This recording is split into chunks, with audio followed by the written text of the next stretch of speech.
નમસ્કાર CB24 news સાથે હું રેશમા આપનું સ્વાગત કરું છું। સુરત શહેરમાં ટિંડોલી વિસ્તારમાં આવેલા સણિયા કણદે રોડ ઉપરના આત્મીય સંસ્કારધામ સ્વામિનારાયણ મંદિરના બાથરૂમમાંથી 2 વિદ્યાર્થીનીના મૃતદેહ મળી આવતા ચકચાર મચી ગઈ છે। ઉધના સિટીઝન કોલેજમાં અભ્યાસ કરતી 18 વર્ષીય રોશની શરદ શિરસાટ અને 20 વર્ષીય જ્યોત્સના અતુલ ચૌધરી આજે એટલે કે 7મી માર્ચ સવારે કોલેજ જવા નીકળ્યા બાદ પરત ન ફરતા પરિવારજનો તેમની શોધખોળ કરી રહ્યા હતા, પરંતુ લાંબા સમય સુધી ફોન ન ઉપાડ્યા બાદ અંતે શંકાસ્પદ હાલતમાં તેમની લાશ મંદિર પરિસરમાંથી મળી આવી હતી।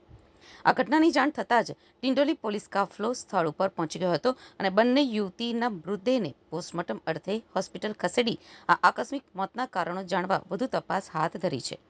પોલીસ તપાસમાં સામે આવ્યું છે કે બંને મૃતક યુવતીઓ નાનપણની મિત્ર હતી અને કોલેજ જવાનું કહીને ઘરેથી નીકળી હતી, જેમાં રોશની શિરસાટે ચેટ જીપીટી ઉપર સર્ચ કર્યું હતું કે હાઉ ટુ કમિટ સુસાઇડ।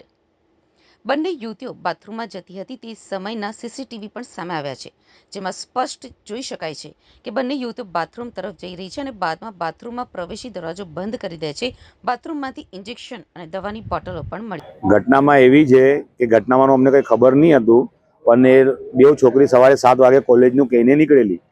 હવે કોલેજનું કહીને નીકળેલી તો કોલેજ ગયેલી તો એનો રિટર્ન આવવાનો ટાઈમ છે 12:30 વાગ્યા સુધીનો, પણ ત્યાં સુધી કંઈ આવી નહીં આવી તો પછી અમે ફોન કર્યા તો ફોન રિસીવ કર્યા નહીં, તો પછી ધીરે ધીરે પછી બધાને સગાડાને ખબર પડતી કે ભાઈ ફોન નથી ઉચકતી, કાં છે છતાંય અમે એવું કહેતા કે ચાલ આમ તેમ ગઈએ, ડિક્કીમાં ફોન મૂકી દીધો હશે તો કંઈ નાસ્તા પાણી કરવા સહેલીઓ જાય આમ તેમ, તો હવે અડધો કલાક આમ કે તેમ, તો અમે પાછા શાંતિ રાખી, ભાઈ આવશે જરા શાંતિ રાખો, ઉતાવળ નહીં કરો।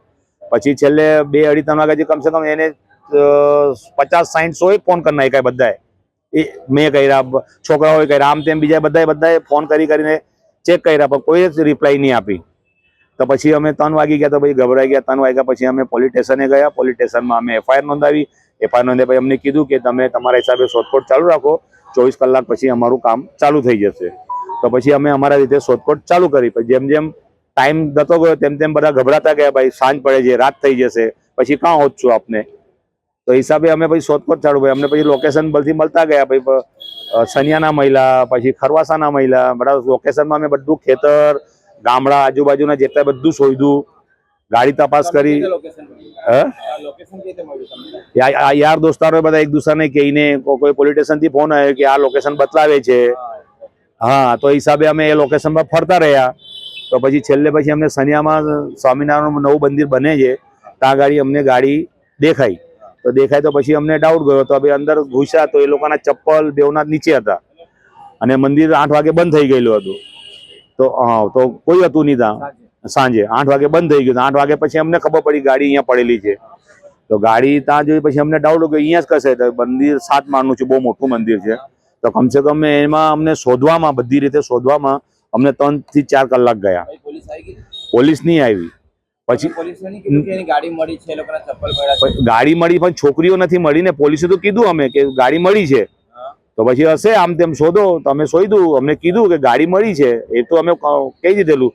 પછી અમે બધું આખું મંદિર ખોયડા પછી અમને ખબર પડી કે આ એક લાઇટ કેમ ચાલુ છે, ને ત્યાંથી પ્રશાસન એમ કીધું કે અહીંયા અમારા ઓટોમેટિક છે, એમ કે સેન્સર લાગેલા છે, બધું ઓટોમેટિક બંધ થઈ જાય એમ કે, તો આ લાઇટ કેમ ચાલુ, તમે જોયું તો તાળું અંદરથી બંધ, દરવાજો અંદરથી બંધ હતો, તો અંદરથી દરવાજો બંધ હતો, તો અમે પ્રશાસનને કીધું ભાઈ તાળું ખોલો, અમારે ચેક કરવું છે, તો ચાવી કંઈ મળી નહીં, તો અમે દરવાજો તોડીને અંદર ગયા તો ત્યાં બેવ નીચે પડેલા હતા।